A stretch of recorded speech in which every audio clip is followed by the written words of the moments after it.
अस्सलाम वालेकुम। मैं आज आपसे शेयर करूंगी मटर पुलाव। कढ़ाई में घी डालें, साथ ही साबुत गरम मसाले और ज़ीरा शामिल कर दें।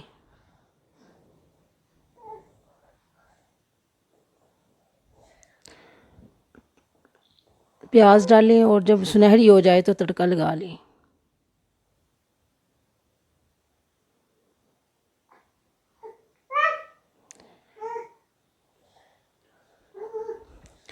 अब इसमें अदरक लहसुन का पेस्ट शामिल कर दें, हस्बे ज़रूरत नमक, सुर्ख मिर्च का पाउडर शामिल करें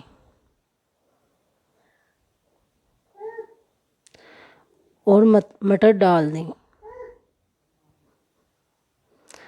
और हरे मसाले अदरक, टमाटर और हरी मिर्ची शामिल कर दें।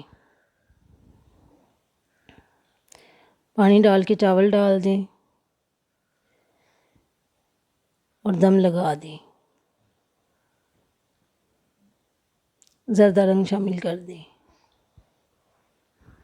और हमारी वीडियो को लाइक